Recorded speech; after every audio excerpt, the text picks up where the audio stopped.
Hey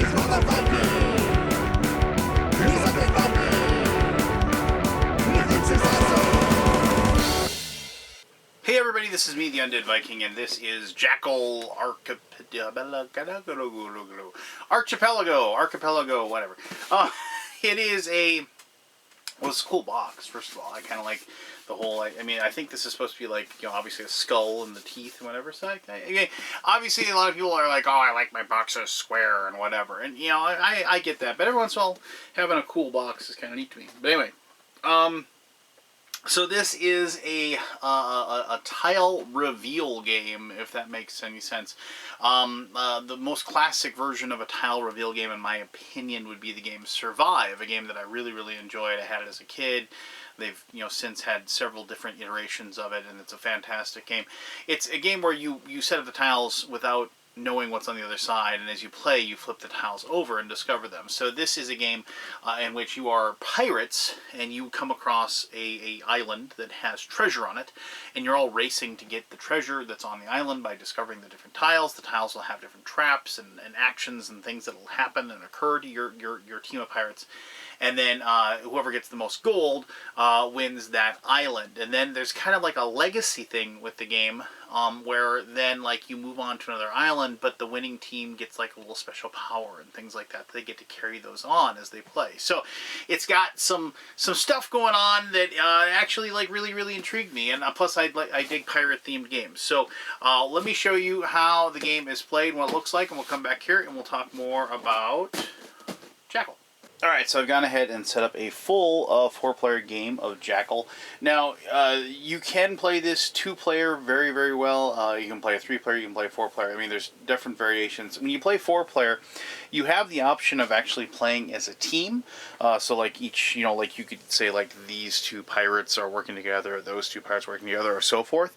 And so you have that ability. I prefer the more chaotic version of playing the game because of the fact that I like you know, the situations that are created when you're playing with 4 players, temporary alliances, things like that, ganging up on one person.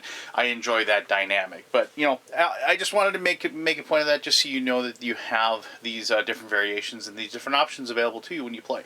All right, so as I said, I've set it up for 4 players. This is, as I said in the introduction, like a tile exploration game. You will create the board as you play. Now, like this is Coconut Island, and this is the first of several islands of the Archipelago or Archipelago. I'm never going to know how to pronounce that, but regardless. So at the beginning of the game, you lay the tiles out. Obviously, these are face down, so you don't know what's on the other side of them. You lay the tiles out, and then you take one of these boats, you can see there, and then you place your pirates on those boats. Now, the pirates that you have, they can be killed, meaning that like you're going to be reduced as far as the number of different places you can move on a turn. Now, on your turn, all you're going to be doing is moving one of your pirates one space, or possibly moving your boat with your pirates on it as well. So for the most part, unless a tile tells you differently, or you're on a boat or things like that, you're moving one space. And this is an orthogonal movement. I mean, you can move diagonal and what have you. There are some rules. So basically, since this is the island, you have to think this is the water. I have a green backdrop, so it doesn't look like water, but you got to think everything else is water. A couple of pretty basic rules.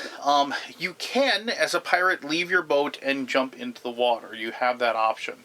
However, you cannot be on the shore and jump into the water. That is not an option for you. I don't know, maybe it's because they have to walk in slowly or something like that. But it just adds to the puzzle aspect. A couple other things. If you are in the water as a pirate, you can swim around the island by moving. And the idea is that this is a space. You just kind of have the mentality of that's a space. You never go to the corner, though. This is not a space, if that makes sense to you. So if you're moving from here and going around the island, you'd go from here to there. That's how that would work. You would not, and the same thing goes for boats as well. Boats do not run into each other. If you have a boat that is like in the next spot that would move, and you move the boat, you skip this spot and you just go on to that one. So, you know, so just boats can't exist in the same spot as each other. Now, pirates can definitely exist in the same spot as each other because you're going to be running into each other and you're going to be attacking each other. Basically because of the fact that you are trying to uncover gold that is located on this island and get it back to your boat.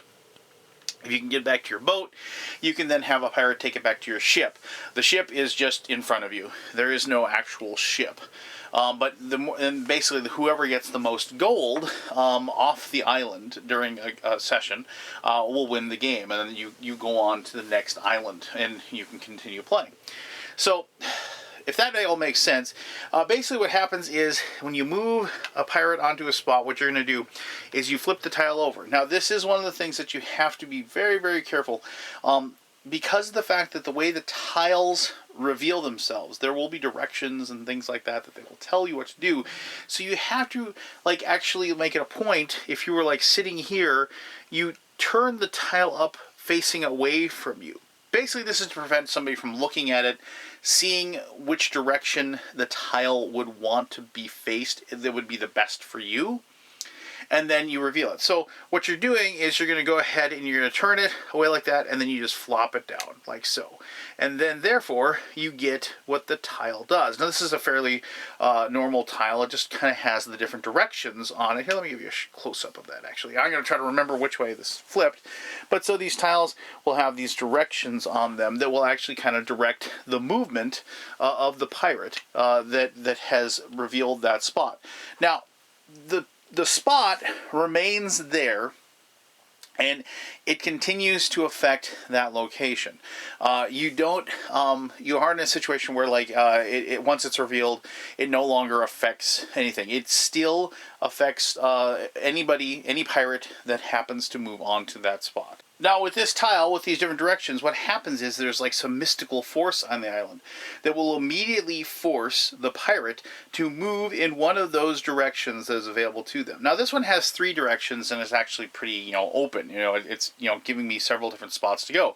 And later on, as the game is being played, players can use that spot to their advantage by going onto that location and getting a free movement, so to speak. So in this case, like, you could go here, or you could go here, or you could go back onto the ship. If this was a situation where there wasn't a boat there, you could force yourself to go swimming and out in the water. That's the only time when you actually are forced. You can't normally, leave on purpose to jump in the water, but you can use the arrows to jump in the water in that case. So if you go to this spot, what you're going to do is you're going to do the exact same thing again. You're going to turn it over, and you're going to reveal. And this is actually very fortunate because, in this case, now we have, there's a treasure chest here. What you're going to do is there's a Roman numeral 2 on there, so you're going to place 2 of those giant coins on that location. Now, this is where it kind of gets neat. So when it's a little early. I kind of expected to find treasure later on. But in this situation, when you grab a coin, you then are able, you just put it like, you could, just pick it up with the pirate like so. You can begin walking back to your boat. Couple things about that I'm going to talk about just quickly, but 2 things about moving a pirate that has a coin on them. Now, as you can see, they actually kind of say, like, there's this giant coin here. They actually say that's like actual size in comparison to the pirate. So that's why they can only carry 1 coin. They're really huge and heavy. I thought that was kind of funny. Now, a couple things about having the coin. 1, you can't fight when you have the coin. You can't move on to another spot with another pirate and attack them while carrying a coin. You can, if you want, drop the coin and then move on to the spot to attack the other pirate if you so desire. But normally, you can't do that. And then you just, and you can only move, as for 1 space only. I mean, you can have directionals, a little force movement, and things like that. But the thing is that you can only move on explored tiles. So if, for example, you were over here and you had found it, and like these were all explored, let's just say, you couldn't move through unexplored tiles with the coin to get back to your boat. A couple other things about the boats I just want to actually mention. You have to go all in one direction. You can't back up. So you're always moving like clockwise around with the boat, and also swimming as far as the pirates go as well.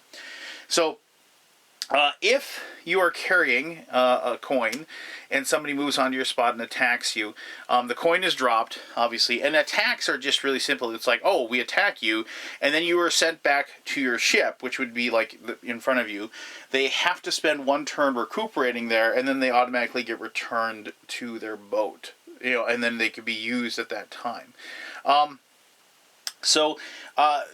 Ultimately, that's the major rules of the game. You move to a location, you reveal what's on that location, and then you do what that location tells you to do.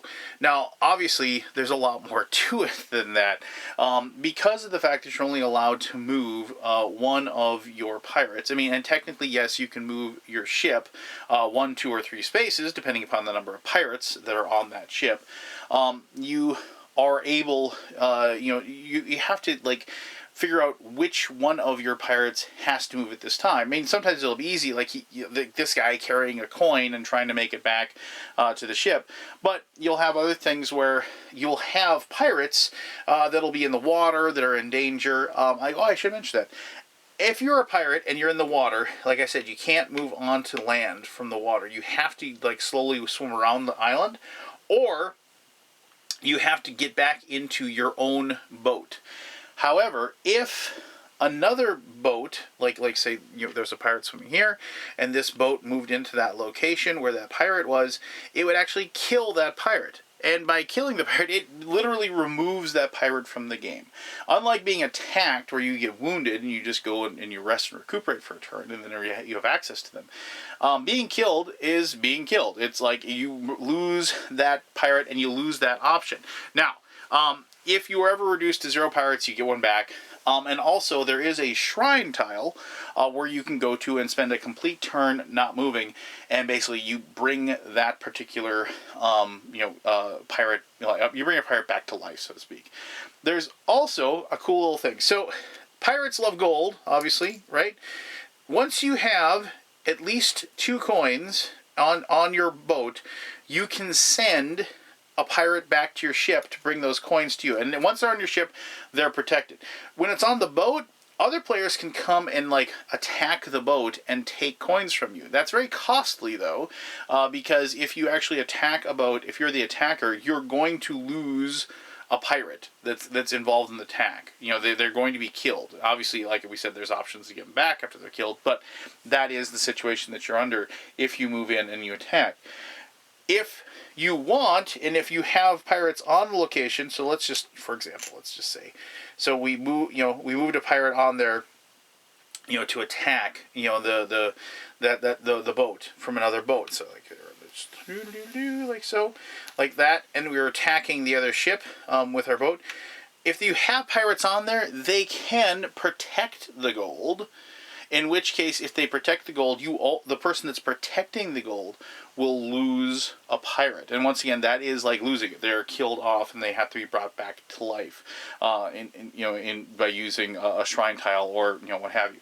So there are different ways that you can actually lose the number of pirates that you have access to. And sometimes there's things on the board that'll affect you as well. So I'm just going to kind of turn some of these over just so I can kind of show you. So crocodiles, you can probably see that. Crocodiles won't eat your pirate, which is nice. However, if you go into that spot, you are immediately shoved back to the spot that you're at. So that actually is an interesting thing. If you ever end up in a paradox where basically if you had 2 arrows pointing at each other, and so your pirate was forced to go into one spot, but then he's forced to go back, then he's forced to go back and forced to go back, things like that, back and forth, and they can't ever stop, that pirate is also killed because the space-time continuum devours them, and they can't no longer exist. Okay, there's another treasure chest. So let me just see here. And this is obviously there's several different like this is considered mountains and forest and beach tiles.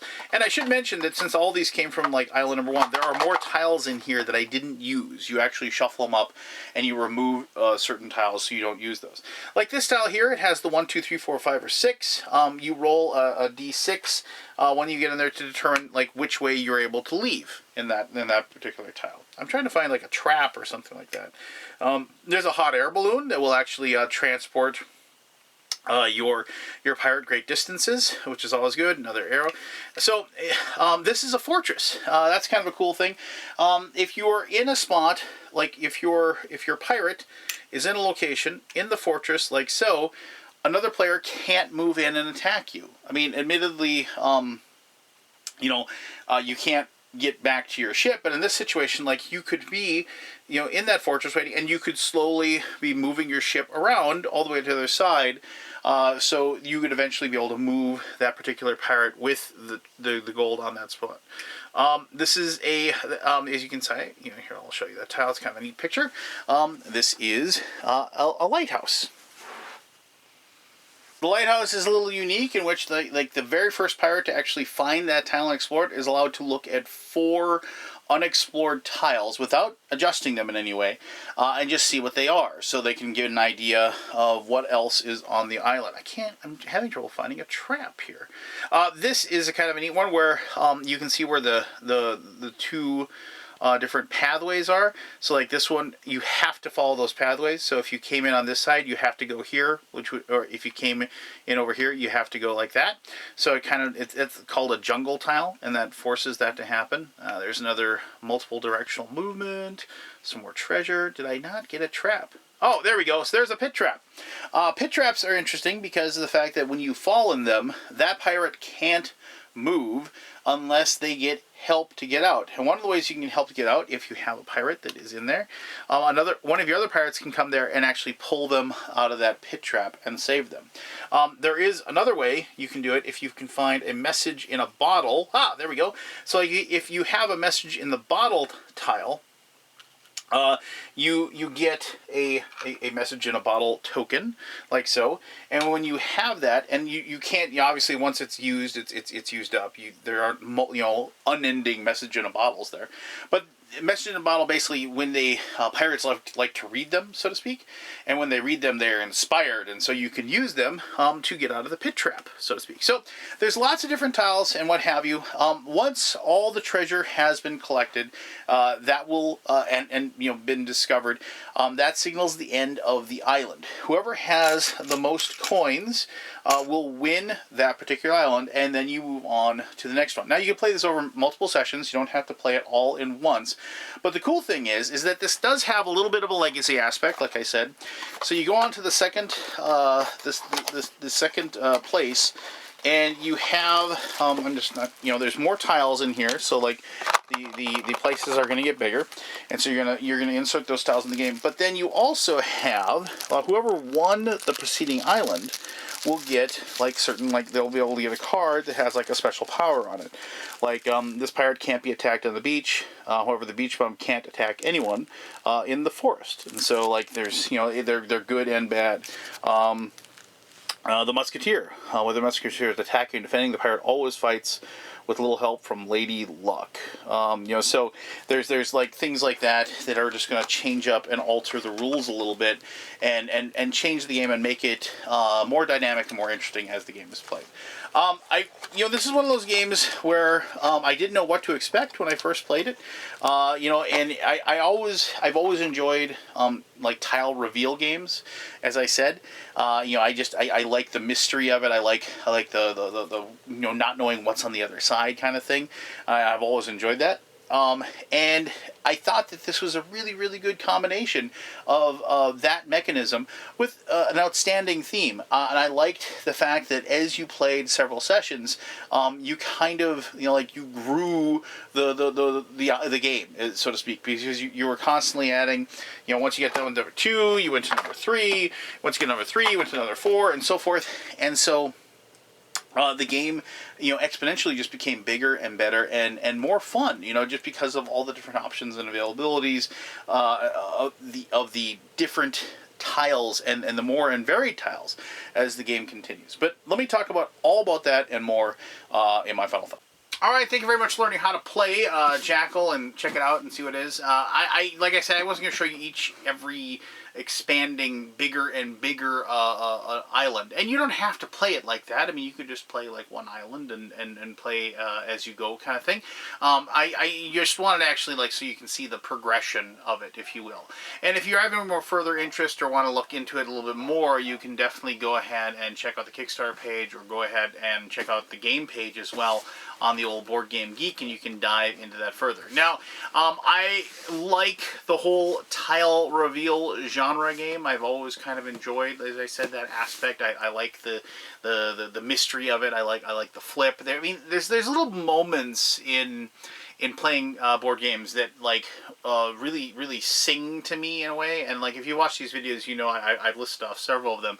But reveal moments are big deals to me. I like the moment of anticipation, the moment of uncertainty, and then like the flip, you know, and then like, and I got this. It probably ties into my big love of, well, mysteries and things like that, but also like it probably ties into like my love of poker, you know, the whole reveal of the cards and everything like that.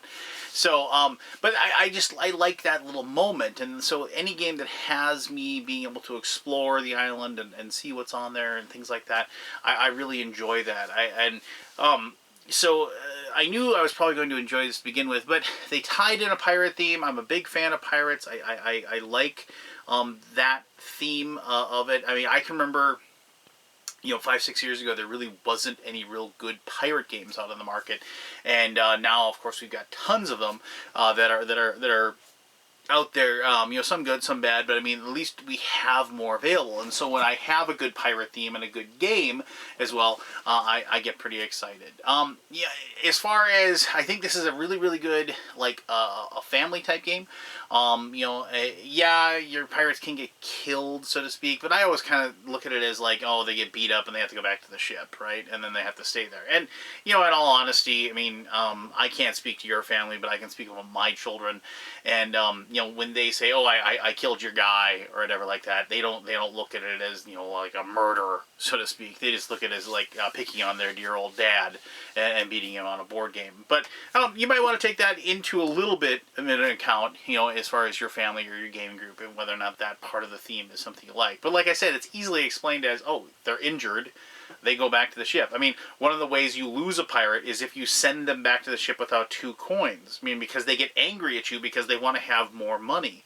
So they're not dead, right? You know, so anyway, regardless, what is good about the game? The fact that you only get one action, basically a turn. And so you have to decide between the pirates that you're having. So it's kind of a neat thing where it's like when you have 3 pirates and you have all these different options to you, like, you know, do I move him further away, he's going to get attacked, or do I, you know, just concentrate on getting this guy back with the gold and leave the other 2 to the Tender Mercies? Do I send that pirate over there to attack the other pirates? You know, different things like that. You have this weighted decision that you have to make, and I like that. Now, and the cool thing is, as I was alluding to, is that when you get down to like 1 pirate, which just happened to me a few times, you know, you only have that one single decision, but then it kind of changes because, like, you used to have all these different options of things that you could do, but now you don't have that available to you, and so now you need to start, you know, like, prioritizing what you want to do. And when you're down to 1 guy, you know, it gets pretty tough. I mean, you wanna play kind of spoiler, but you got to remember you got to get those coins as well. So maybe you kind of play the other players against each other, kind of thing, you know, and then dart in and go for the win, stuff like that. It's just fun. I love the fact. I mean, if it had just been like a chase people down an island thing, that probably would not have been fun at all. But the fact is you reveal the different tiles and you have the different powers and abilities, the hot air balloons and the directions, and you know there's cannibals that'll actually eat a pirate if they stumble upon them, things like that.